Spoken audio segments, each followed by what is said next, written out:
At my grandma's birthday dinner, my spoiled sister smirked and asked if I was still doing that computer thing. So I exposed her lies and fake lifestyle and finally made my family face years of favoritism. I'm 28. And for as long as I can remember, my younger sister Paige has been the center of our family's universe. The golden child, the star, the one everyone praised, pampered, and prioritized. I learned pretty early on that if Paige wanted something, it magically appeared. If I wanted something, I needed to work for it or forget it altogether. We're only 3 years apart, but you wouldn't think it by the way our family treated us. Paige was the miracle baby, the rainbow after the storm, as my mom liked to remind everyone, because she was born after a miscarriage. I was the accident. That's not me being dramatic either. My aunt literally said it once during Thanksgiving when she'd had too much wine and no one at the table corrected her. They just kept eating like she'd said the weather was nice today. It's kind of funny now in a tragic sort of way. Growing up, Paige got all the attention. Dance recital, private singing lessons, tutors, designer clothes, summer camps in Italy.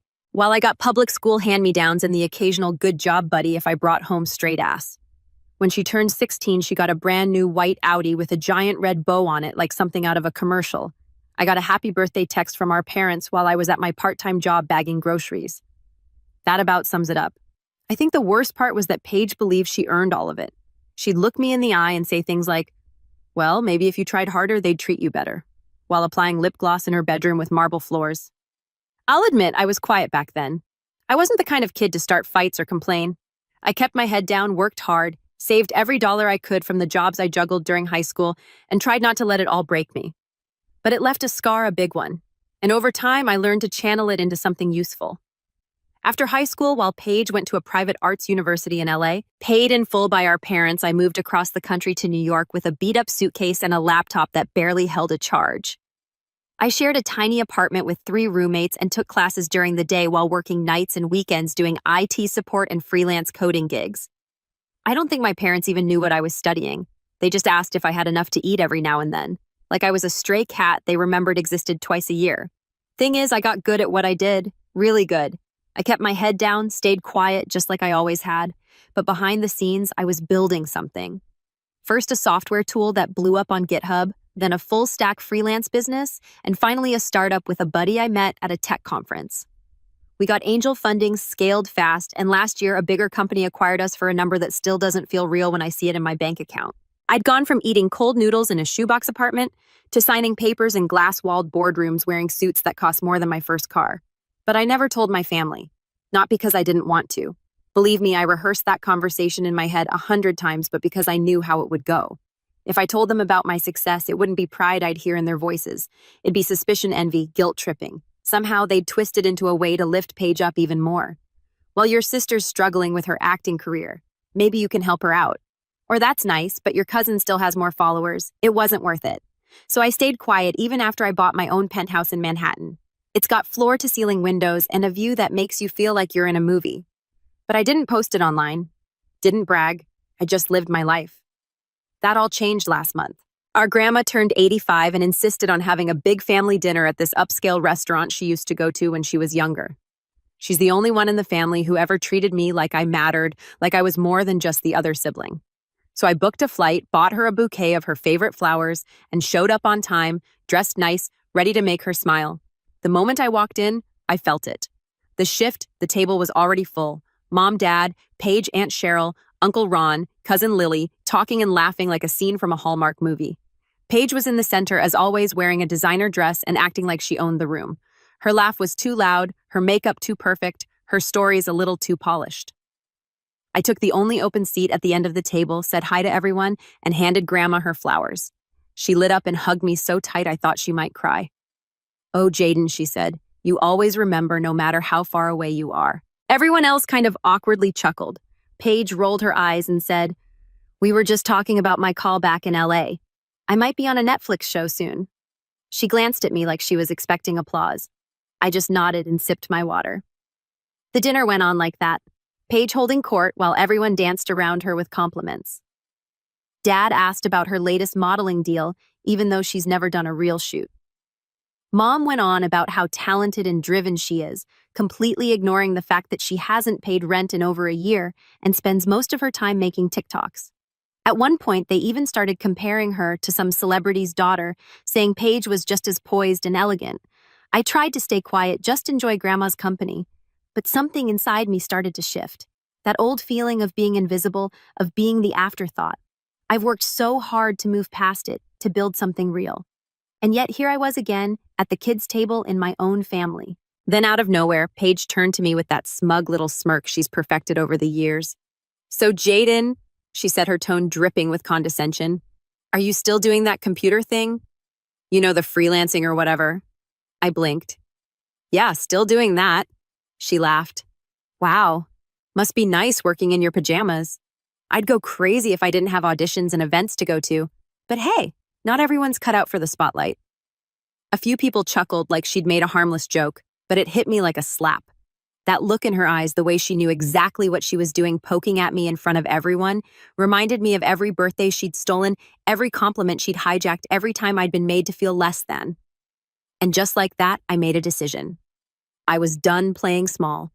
I didn't say anything just yet, but I smiled a real one this time. And in that moment, I knew exactly how I was going to shatter her world. I didn't strike back at Paige that night. Not yet. I let her have her moment, soaking in the smirks and little digs, playing queen of the table like she always did. But something in me had shifted, and I couldn't unfelt it. It was like something cracked open inside me. Some old wound I'd learned to bandage but never heal. I kept smiling, nodding, pretending like her barbs didn't land. But deep down, I was replaying every moment, every slight. Every time my parents asked how Paige was doing before even bothering to ask if I'd landed safely after a flight. After dinner, I flew back to New York and returned to my real life, the one they all pretended didn't exist. I walked barefoot across the polished marble floors of my penthouse, opened my smart fridge, and grabbed a sparkling water while the lights automatically dimmed to my preferred evening setting. I had everything I'd worked for, and yet that one dinner had left me feeling like I was 12 years old again. Watching Paige unwrap a $2,000 camera just because, while I was told my sneakers would need to last another school year, the next few weeks went by fast. Work picked up. My second app had launched and was already making headlines in tech circles. I was in meetings with VCs, flying to Austin and Chicago, booking interviews. Life was happening. But then I got a text that pulled me right back into the thick of it. It was from my dad. "Hey Jaden, your sister's 25th birthday is coming up. We're doing a surprise weekend in Miami. Flights and hotel already booked. Just need you to chip in for the group gift." "No, how are you?" "No, are you free?" Just an assumption, an expectation. I stared at the message. I don't even remember being asked what I wanted for my 25th. I think I bought myself a used desk chair and a pizza that year. Paige, though, she was getting a 4-day luxury trip and a group gift. Of course she was. Out of curiosity, I asked what the group gift was. Dad replied, "We're getting her a new MacBook Pro and some accessories. She really wants to start her YouTube channel for beauty tutorials. Of course she does." I waited a few hours before responding, then typed, "I won't be able to make it, but I hope she has fun. I'll pass on the gift too." Already sent her something separately. He left me on read, then the group chat started blowing up. First my aunt, "Jaden, I know you're busy, but Paige was really hoping you'd be there. This is important to her." Then my mom, "We already booked everything, honey. Non-refundable. Please don't be difficult." Finally, Paige herself chimed in, "It's not even about the money, Jay. It's about showing up for your family." But whatever. Not surprised. That one stung. I knew she wanted it too. I didn't reply. I didn't need to. What I did do, though, was something I probably should have done a long time ago. I opened my password manager, dug up the login credentials for our old shared Dropbox from years ago, back when Mom used to dump all our family pictures in one place. Most of the folders were useless. But then I found the one titled College Apps and Docs page and clicked inside. There it was, the PDF of her admission letter, along with several versions of her application essay. I read through them slowly. Then I found it. A scanned copy of the tuition invoice from her school, paid in full by my parents. Over $180,000 for a bachelor's in performing arts. All paid without a second thought. The next folder was mine. One file, a Word doc I had written myself at 17, titled Scholarship Essays Drafts. That was it. No invoices, no payments, no help. And suddenly it all came rushing back. I remembered sitting at the kitchen table late at night trying to finish those essays while Paige rehearsed her monologue upstairs for the 5th time that evening. I remembered the scholarship officer telling me I'd narrowly made the cut. I remembered getting my first part-time IT gig while juggling 18 credits and surviving off ramen and burnt toast because my parents just couldn't help with rent that month. I clicked out of the folder. My heart was pounding not with anger, but with clarity. I wasn't crazy. I hadn't exaggerated. The favoritism had been real, and it had been constant, and I was done pretending otherwise. So when the weekend of Paige's Miami birthday bash rolled around, I didn't post any photos or say anything in the family chat. I just watched from afar as they all gushed about the rooftop dinners, pool parties, and boat rides. Paige posted a story with a caption that read, "Surrounded by the people who matter most. Wouldn't be here without you guys." I laughed. Then I got back to work. A month later, Grandma called me. I saw Paige's birthday photos. She said, her voice quiet like she'd been thinking hard before calling. "I wish you'd been there." "I know," I said, "but I had a good reason." "I'm sure you did," she replied. But there was something in her tone. She trusted me. She always had. Then she added, "Your father told me you sent Paige something nice." I paused. "I didn't." Silence. Then, "Oh, she told everyone you got her a new Cartier bracelet." I almost dropped my phone. "She said I got her." "What?" Grandma sighed. "I figured it didn't sound like you, but you know how she is." I clenched my jaw.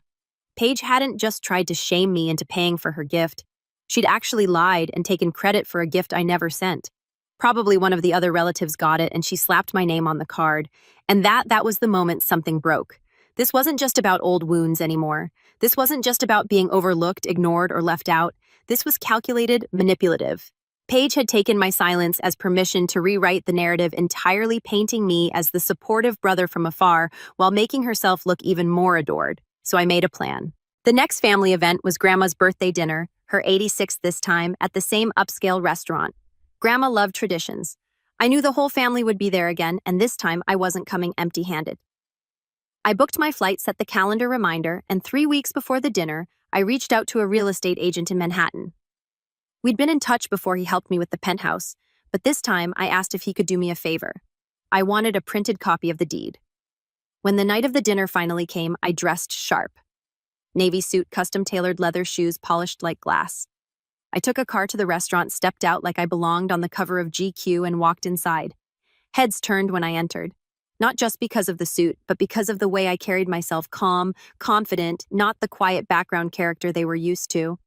Paige was already holding court at the table. I could hear her laughing before I even saw her. She wore a sparkly silver dress and a smug smile, and as I approached, she didn't miss a beat. "Well, look who finally made it," she said, arms outstretched like I was some long-list cousin. "We were just saying how you might miss this one, too." "Wouldn't dream of it," I said smoothly, hugging Grandma and handing her a single white rose, her favorite. She smiled so wide I thought she might cry again. Dinner started like before. Small talk, family gossip. Paige dominating the conversation, but I stayed quiet until dessert arrived. Then Grandma turned to me as she always did and asked, "So Jaden, what's new in your world?" I could feel every eye turn to me. And that's when I pulled the folded document from my jacket pocket, placed it gently on the table, and said, "Well, since you asked, I bought a place." Paige laughed. "Another apartment." I smiled. "Not exactly." I unfolded the paper and slid it across the table. It was the official deed. Bold letters at the top. Ownership. Jaden Elias Carter. And beneath that, the property address in bold, a 3-bedroom penthouse on the Upper East Side. The room went silent. Dad dropped his fork. Aunt Cheryl let out a sharp breath. Paige froze, staring at the paper like it might catch fire in her hands. Then my aunt spoke. Her voice was quiet, sharp like a blade. "You bought a penthouse." I nodded. "In Manhattan, Upper East Side," I said. "Corner unit, got a nice view of the park." You could hear a pin drop. Then Paige stood up so fast her chair screeched. Her voice shook. "You're lying." I raised an eyebrow. "Want to see the closing photos?" But before I could reach for my phone, she slapped her hand on the table and yelled, "Why didn't you tell us?" And just like that, every mask in the room shattered. She stood there trembling, her hands balled into fists at her sides. The entire table locked in stunned silence as her voice echoed off the restaurant walls. "Why didn't you tell us, Jaden?" It was the first time in my life I'd seen Paige shaken. Not fake crying for sympathy. Shaken genuinely mad. Her eyes flitted from the document on the table to my face like she couldn't compute how reality had flipped on her. For once, she wasn't the center of attention. For once, she didn't control the narrative and she couldn't stand it. I didn't answer right away. I just sipped my water and looked at her calm, unreadable. Jaden. My mother said next, her voice tight with confusion. Is this real? I nodded once. Yeah, bought it last fall, closed in December. The silence that followed was almost suffocating. No one touched their dessert. No one blinked. I could feel the weight of 2 decades of imbalance shifting right there at that table. Paige's carefully constructed identity, the favorite, the shining star, the one who always won, was cracking. My dad tried to chuckle it off. Well, that's impressive, son. You didn't mention anything about this at Christmas. I wasn't there at Christmas, I said, simply looking him in the eye. His smirk faded. Right on. Q. Paige turned to their side of the table. Are we just going to pretend this makes sense? He was coding in his underwear 3 years ago, and now he's some real estate mogul. I couldn't help but smirk. It's called work, Paige. You should try it sometime. There were a few awkward chuckles, including one from Lily, our cousin, who quickly covered her mouth. But Paige wasn't laughing. She narrowed her eyes. So what? You were just waiting to drop this bomb at Grandma's birthday like it's some kind of gotcha moment. I leaned forward, folding the deed and sliding it back into my jacket. No, I just didn't feel the need to explain myself until someone asked. That's all. Grandma reached over and gently touched my wrist. I'm proud of you, she said softly, loud enough for everyone to hear. Always have been, even when no one was paying attention. That was the final crack in Paige's mask. She turned beet red. Oh my God, are you kidding me? He's been a ghost for years. He didn't come to my graduation. He didn't come to Miami. He didn't even text me happy birthday. That's because I said still calm. You told everyone I bought you a Cartier bracelet. She froze. The air went cold. I could see it in her face. She hadn't expected that to come back around. Her mouth opened like she had a defense ready, but all that came out was a scoff and a shrug. Whatever, it was a joke. No, Grandma said sternly, and it made everyone sit straighter. It wasn't. That was a lie, Paige. You know it. Paige's face crumpled. You're all seriously going to do this right now. At Grandma's dinner, she turned back to me, venom in her voice. I don't care how much money you have now. You'll always be the weird, quiet one no one remembered to pick up after school. I didn't flinch. Yeah. And while you were getting dropped off in a bins, I was building something. You were jealous, she snapped. No, I said, finally allowing the steel to creep into my voice. I was ignored. There's a difference. And just like that, she stormed out of the restaurant. My mom stood up halfway like she might follow her, but then slowly sank back down, stunned. No one chased after her.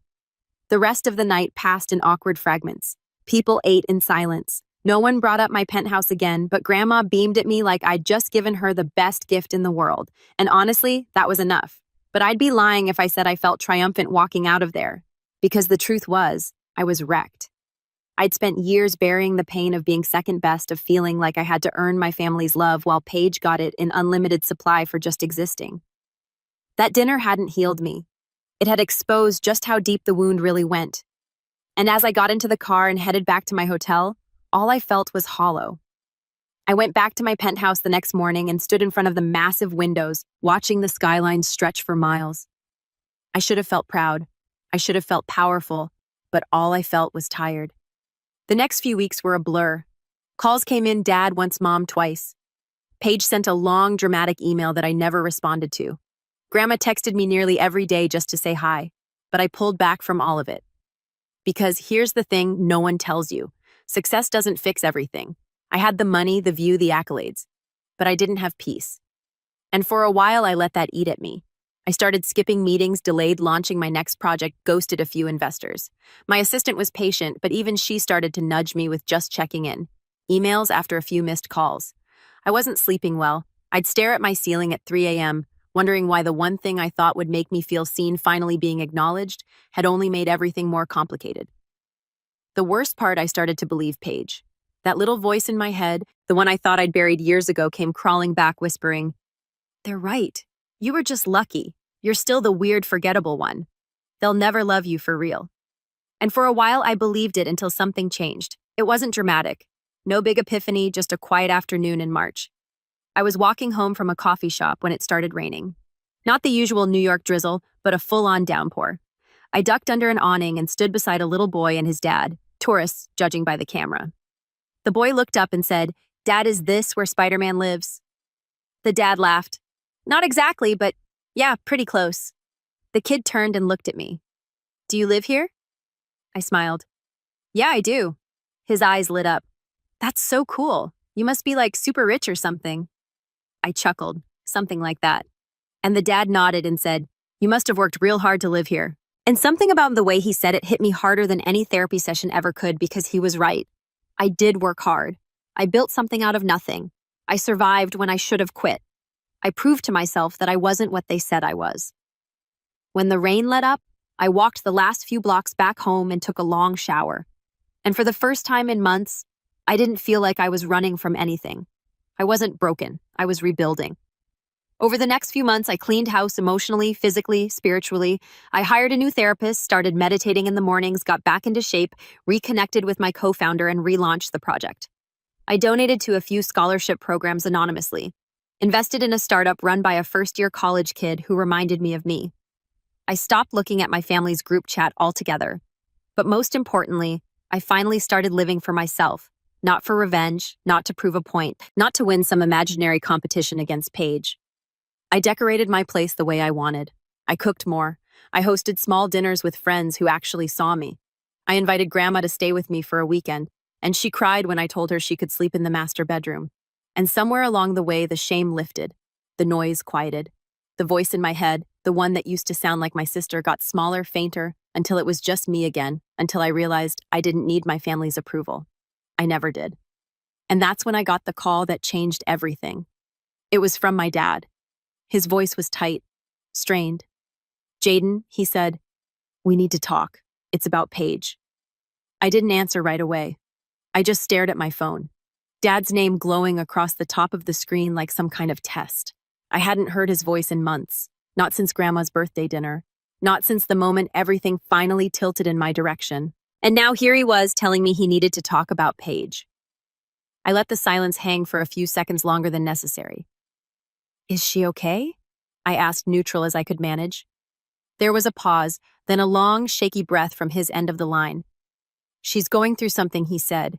We thought it might be best if we looped you in. I could hear Mom in the background saying something I couldn't quite make out. Their voices sounded smaller somehow, meek, like they were stepping carefully around some delicate glass sculpture that might explode if anyone breathed too hard. What kind of something, I asked, still cold, still guarded. Dad hesitated again. She's being sued. I blinked for a second. I thought I misheard him. By who? Her old roommate. She apparently... Well, there was a lot of damage to the apartment. Lease issues, payments missed. The building's management company got involved. Her name was on the lease, so I pinched the bridge of my nose. Of course it was something like that. And she said she was waiting on money from a sponsorship that never came through. She asked us to help cover the costs, but he stopped. It's a lot, Jaden. How much? Nearly 12,000. I nearly laughed. Not because it wasn't serious. It was. But 12 grand to them was suddenly a lot. After what they dropped on Paige's school car, luxury trips, and birthday nonsense. And what does this have to do with me? She told the landlord that you'd cover it. There it was. The Paige special. Life first, pretend later. Except this time it wasn't just a white lie about a birthday bracelet.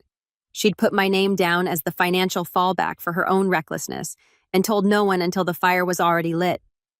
I felt the heat rise in my chest, but I kept my voice calm. Flat. She what Dad's side? We didn't know. Jaden, I swear we thought maybe she misunderstood something you said. You know how she gets when she's nervous. I almost dropped the phone. She didn't misunderstand anything. I haven't spoken to her since that dinner. Another pause. Then Dad said, She's not doing great. She's been spiraling, I guess you could say.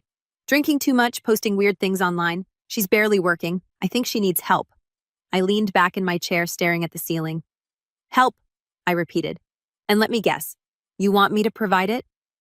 We thought maybe you could talk to her. She listens to you. That nearly made me choke. Since when? She's always looked up to you, Jaden. And that was the moment something clicked, because that sentence, it wasn't just a lie. It was a deflection. A final Hail Mary attempt to shift the burden back onto me like they've done since we were kids. And the scariest part, I think my dad actually believed it. He didn't see the pattern. He didn't want to, because if he did, he'd have to face the truth that they created this enabled, it rewarded it.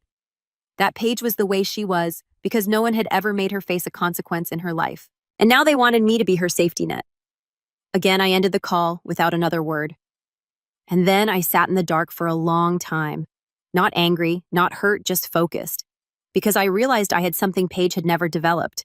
A long memory and a habit of thinking 10 steps ahead. She was impulsive. I was strategic. She craved attention. I understood leverage. And this time I wasn't going to play defense. I was going to set the stage. The next day I made a few calls. First to a lawyer friend of mine, someone I'd met through an investment circle. I explained the situation in general terms and asked about liability, false representation, and how to respond to a landlord who thought I owed him money because someone else used my name. He laughed. "You're in the clear, man. If you didn't sign anything and there's no written agreement, she's just blowing smoke, but I'd send a formal denial in writing just to make it airtight. Can you draft it for me?" "Absolutely." By the next morning, I had an official letter denying any financial responsibility signed and sealed. I emailed it to the landlord with a copy to Paige. No response from her, but I wasn't done.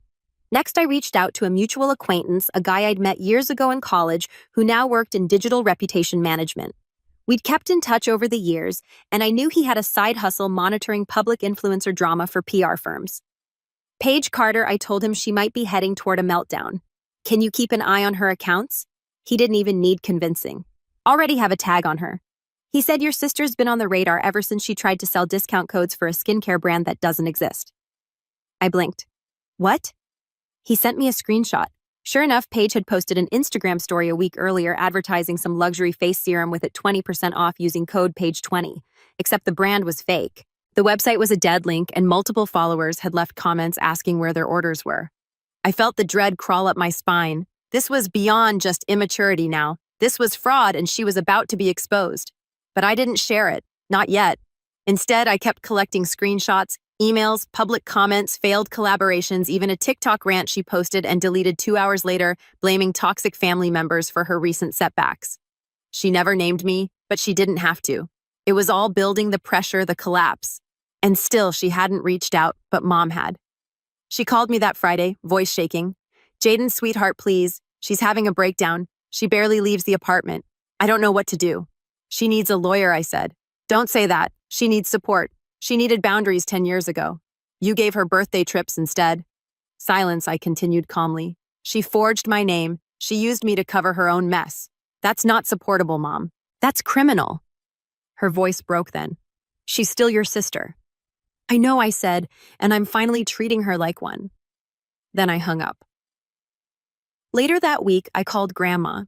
She'd been mostly quiet through all of this, watching from the sidelines, never picking a side, but always subtly leaning in my direction. When I told her everything, Paige lying about me covering the lawsuit, the landlord, the fake sponsorships, she didn't gasp. She didn't act shocked. She just sighed. "I figured it was something like that," she said. "But I hoped I was wrong. I was quiet. I'm not trying to humiliate her. I know. I just want her to face it for once." "I know." Then she said something that stuck with me. "She's always been the fire, and you've always been the stone, but fire burns fast, Jaden. Stone stays." And with that, she gave me her blessing. So I began to prepare. Not a public takedown, not a scandal, but a quiet, undeniable unraveling. I gathered my materials. I tracked timelines. I connected dots. And then I planned one final dinner. Not for Grandma's birthday. Not for Christmas. This one was mine. And they'd all be invited. Because if my family only ever paid attention to drama, then I'd give them a front row seat to the truth they'd been ignoring for decades. And this time, no one would be able to look away. 2 weeks after I sent out the dinner invitations, every RSVP came back. Yes, it was a simple message. Nothing elaborate, no fancy language or emotional guilt trip, just dinner at my place. Saturday night, 7:00 p.m. Bring nothing, just yourselves. Even Paige replied K. No emoji, no punctuation. Just that one letter. It told me everything I needed to know. She was coming, but her pride was wounded, and her curiosity was burning a hole in her. She wasn't used to not knowing what was going on, especially when it came for me. Saturday came fast. I spent the day setting everything up. The penthouse was spotless, lighting set low and warm, a long table set for 8. Grandma, Mom, Dad, Paige, Aunt Cheryl, Uncle Ron, Cousin Lily, and me. The place looked like a page out of a design magazine, modern, minimalist, expensive without being showy. But there was one thing that wasn't visible to anyone walking in. A slim folder placed beneath my chair, not a manila one. A thick black leather folio, the kind you see in courtrooms and boardrooms. Inside it was everything. Printouts of pages, Fake brand deals, the lease documents. She forged screenshots of her TikToks claiming I was abusive and had abandoned the family, and most importantly, copies of texts and emails where she told people I was funding her lifestyle. It wasn't for show. I wasn't going to throw it in her face like some dramatic movie scene. It was there just in case, just to remind myself that I had the truth on my side. They arrived on time. Even Paige, who usually showed up late just to make people wait. She wore a tight black dress, too much makeup, and a face that said, "You can't touch me." She complimented the apartment without meaning it. "Nice view," she said. "I scanning everything. Kind of empty, though." I smiled. Helps me think. Dinner started slow. Small talk. Grandma complimented the wine. Uncle Ron tried to make jokes. Mom asked if I was seeing anyone. Paige sat back with her arms folded, bored and biting her tongue. I waited until we got to the main course. That's when I stood up, cleared my throat, and tapped my glass. "I appreciate you all coming," I said. "I've been meaning to do this for a while, but I wanted to wait until it meant something." They all looked up. Even Paige stopped scrolling through her phone. "I know things haven't always been balanced in our family," I continued, "and I've made peace with a lot of that. But recent events made it clear that peace can't exist if the truth keeps getting buried." My mom shifted. Dad gave a weak smile. Paige rolled her eyes. "Let me be clear," I said. "This isn't a confrontation. It's a closure for me." Then I reached under my seat and pulled out the folder. I didn't open it. I just placed it on the table in front of me, gently, calmly. This folder contains every lie that's been told about me in the past 6 months. Lies I can prove. Lies that hurt me, my work, and my reputation. Paige froze, but I'm not passing it around. I'm not reading from it. I just wanted you all to see that I'm done playing the part of the quiet, dependable scapegoat. Silence. Pin drop. Silence. Then Paige said, "You're so dramatic." I turned to her. "No," I said, looking her dead in the eye. "I'm precise. You've lived your life spinning stories, and you've always had the safety net of our parents catching your fall. I was the backup, the ATM, the invisible sibling who was useful when needed. But that ends tonight." She laughed loud and bitter. "What you think? Because you have a nice view and a fat bank account, you get to talk down to me." "No," I said. "I think I get to talk truthfully to you for the first time." She pushed her chair back. "This is pathetic." "No," Grandma said suddenly, her voice sharper than I'd ever heard it. "You're pathetic." Every head whipped toward her. "You've hurt your brother over and over," Grandma said, standing up slowly, her voice steady. "And I watched it. We all did. And we let it happen. But not anymore." My mom started to speak, but Grandma held up a hand. "No, you don't get to defend this. You let her lie. You rewarded her for every tantrum. You watched Jaden succeed in silence and never once asked him how he felt." Dad's face went red. Mom looked like she'd been slapped. "And you, Paige," Grandma continued, turning back. "You've humiliated yourself. You've embarrassed this family. And the saddest part, you still think you're the victim." Paige was shaking now. "He's just doing this to ruin me." "No," I said, still calm. "You did that yourself. I just stopped protecting you from the consequences." She stood up, grabbed her purse, and looked at my parents. "Well, aren't you going to say anything?" They looked at each other, and for the first time in our lives, they didn't come to her defense. Dad just said, "Maybe it's time we all stop pretending everything's fine." Paige's mouth opened, but no sound came out. Then slowly she turned and walked toward the door. No goodbye, no apology, just silence. She left. No one followed. The rest of the dinner was quieter, not cheerful, but honest. My aunt apologized. My mom cried softly. My dad thanked me for dinner with a sincerity I hadn't heard in years. And Grandma squeezed my hand before she left and whispered, "You did it the right way." In the weeks that followed, Paige's influencer profile started to crumble. A brand called her out for falsely using their name in a promo. Her follower count dropped. She posted a long video about toxic energy and family betrayal that got ratioed so hard she deleted it within a day. Then she went dark radio silent. Last I heard, she moved in with a friend across town. No job, no sponsors, just quiet. And me? I slept better, I worked better, I laughed more. I didn't get revenge by destroying her. I got it by outgrowing her, by exposing the truth calmly, methodically, and letting it sit. Unignorable, undeniable, and permanent. No tantrums, no yelling. Just one final, unshakable truth. I didn't have to raise my voice. I just had to stop shrinking.